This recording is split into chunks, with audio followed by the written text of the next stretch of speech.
శివాయ గురవే నమః. మహావాస్తు ప్రేక్షకులకు నమస్కారం అండి. మనము ఈరోజు ఒక వాస్తు విషయం అంటే ఇది చాలా మందికి ఈ వీడియో ఉపయోగపడుతుందని నేను చెప్తానండి. ఎందుకంటే ఈ మధ్యన చాలామంది ఫోన్ చేస్తా ఉంటారు.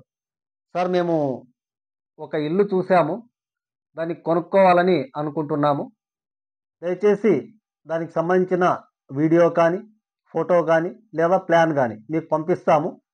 ఈ ఇల్లు కొనుక్కోవచ్చా లేదా? ఇదొక్కటి మాకు తెలియజేయండి అని అడుగుతా ఉంటారండి. ఇది ఎంత ఇదిగా అడుగుతారంటే వాళ్ళు, అసలు అంత ఈజీగా మనము ఆ ఇంటిని కొనుక్కోవాలని ఎలా చెప్పడానికి అవకాశం ఉంటుందండి? ఏ వాస్తు ప్లానర్ అయినా సరే అంత ఈజీగా అంత టక్కని ఆ వీడియోని చూసి మీరు ఇల్లు కొనుక్కోమని ఎవరు కూడా చెప్పరండి. ఎందుకంటే దానికంటూ కొన్ని నియమాలుంటాయి. ఎలా పెడితే అలా ఓకే మీరు చూసేశారు కదా కొనుక్కోండి లేదా కొనుక్కోవద్దండి అని ఎవరు కూడా చెప్పరండి. ఇది ఒకసారి గమనించండి మీరు. ఎప్పుడైనా సరే మీరు ఒక ఇల్లు కట్టాలన్నా, ఒక ఇల్లు కొనుక్కోవాలన్నా, అది అపార్ట్మెంట్ కావచ్చు, విల్లా కావచ్చు, ఇండివిజువల్ ఏదైనా సరే మీరు ఒక ఫ్లాట్ కొనాలనుకున్నప్పుడు మాత్రం కొన్ని జాగ్రత్తలు ఖచ్చితంగా పాటించాలండి మీరు. మీరు ఏదైతే ఒక ఇల్లు కొనాలనుకుంటున్నారో ఫస్ట్ ఆ ఏరియా ఎలా ఉంది? ఆ ఏరియా ఎలా ఉంది? అక్కడ ఇల్లు ఎలా ఉంది?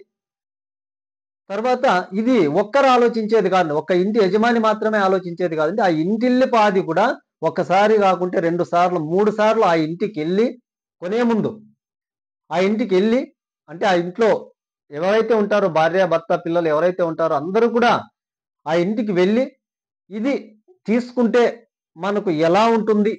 అంటే ఇది అంటే ఈ ఇంటికొచ్చిన తర్వాత మనకి మంచి జరుగుతుందా? చెడు జరుగుతుందా? మనకు అన్ని విధాల కన్వీనియంట్ ఉందా? వాస్తుపరంగా ఉందా? ఇక్కడ ఇల్లు తీసుకుంటే మనకి ఫ్యూచర్‌లో ఏమైనా సమస్యలొస్తాయా? అనేది ఒక్కసారి ఖచ్చితంగా ఆలోచించాలండి. ఇది ఎవరికి పడితే వాళ్ళు, ఎవరికి వారు నిర్ణయం తీసుకునేది కాదండి. ఎప్పుడైనా సరే ఒక ఇల్లు కట్టించాలన్నా, కొనాలన్నా ఖచ్చితంగా ఆ ఇంటిల్లిపాదికి నచ్చితే మాత్రమే ఆ ఇల్లు కొనాలండి. ఇదొక్కటి గుర్తుపెట్టుకోండి. మీకొక్కటి నచ్చితే మాత్రమే కొనాలనుకోండి అంటే చాలామంది ఇలాంటి వాళ్ళు కూడా ఉన్నారండి. అంటే ఆ ఇంట్లో అంటే భర్త కావచ్చు, భార్య కావచ్చు. వాళ్ళకొకరికి నచ్చితే చాలు ఇంక మేము కొనేస్తాము అనేవాళ్ళు కూడా చాలామంది నా దగ్గర అడిగిన వాళ్ళున్నారండి. కాబట్టి నేనైతే ఎవరికి కూడా ఇది తప్పు నిర్ణయం అనే చెప్తానండి ఎప్పుడు కూడా. ఒక ఇల్లు కొనాలంటే ఎందుకంటే ఇప్పట్లో ఒక ఇల్లు కట్టించాలన్నా, కొనాలన్నా ఆషామాషీ కాదండి. లక్షలు, కోట్ల రూపాయలతో కూడుకున్నది కాబట్టి దీని వెనక శ్రమ ఎంత ఉంటుందనేది కూడా మనం ఒకసారి ఆలోచించి ఏదైనా ఒక చిన్న వస్తువు కొనాలన్నా కూడా ఒకటికి 10 సార్లు ఆలోచిస్తాం మనం. ఇది తీసుకుంటే మనకు సరిపోతుందా లేదా? రేట్ పక్కన పెట్టండి. కాస్ట్ పక్కన పెట్టండి. ఫస్ట్ ఇది కన్వీనియంట్ అవుతుందా లేదా? మనకి దీని నుంచి ఉపయోగం ఉందా లేదా? అనేది మీరు ఒక్కసారి ఆలోచించండి. ఎందుకంటే మనం పెట్టే డబ్బుకి ఎప్పుడైనా సరే దానికొక వాల్యూ అనేది పెరగాల గాని తగ్గకూడదండి. కాబట్టి ఆ విధంగా మనము ఎలా పడితే అలా, ఎప్పుడు పడితే అప్పుడు ఎలా అంటే నిర్ణయం తీసుకోకూడదండి. ఎప్పుడైనా ఒక ఇల్లు కొనాలంటే ఆ ఇంటిల్లిపాదికి పూర్తిగా అంటే 90% ఆ ఇల్లు నచ్చాలి. 100% కాకపోయినా 90% ఓకే. ఇల్లు మనకి నచ్చుతుంది. మనం కొనుక్కుందాము అని నిర్ణయం తీసుకున్న తర్వాత అప్పుడు మీరు చేయాల్సిన పని మాలాంటి వాళ్ళకు అంటే వాస్తు ప్లానర్స్ ఎవరైతే ఉంటారో ఒకవేళ మీకే వాస్తు పైన అవగాహన ఉందనుకోండి ఎవరిని సంప్రదించాల్సిన అవసరం లేదు. మీకు అంతా ఇంటినంతా పరీక్షించి ఒకసారి మీకు నచ్చితే ఓకే తీసేసుకోండి.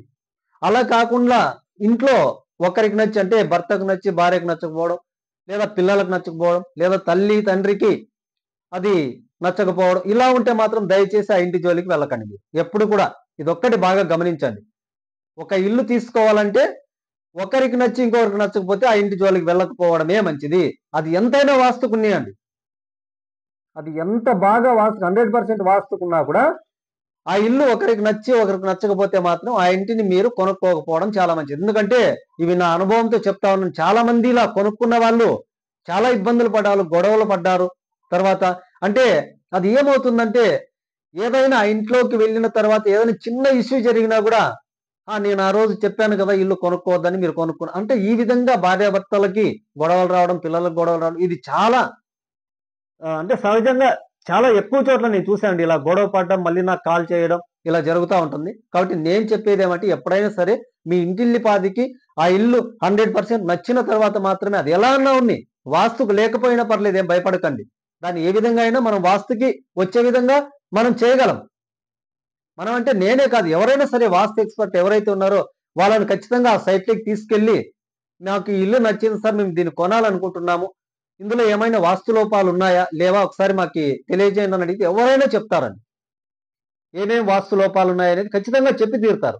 కాబట్టి ఆయన ఏదైతే చెప్తాడో దాన్ని తూచా తప్పకుండా ఎక్కడ ఏమి ఉండాలో, ఏమి ఉండకూడదో, ఏమి తొలగించాలో ఇవన్నీ ఆయన చెప్పినట్టు చేయండి. ఖచ్చితంగా మీకు ఆ ఇల్లు యోగిస్తుందండి. ఏమాత్రం అనుమానం లేకుండా ఇల్లు తీసుకోవచ్చు.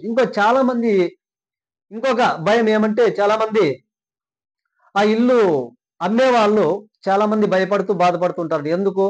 అంటే ఈ కొనేవాళ్ళు ఒక వాస్తు ప్లానర్‌ని ఆ ఇంటికి తీసుకొచ్చే ముందు వాళ్ళు చెప్తారండి. ఇట్లా మేము వాస్తు వాళ్ళని తోలుకొచ్చి చూయించుకున్నాము.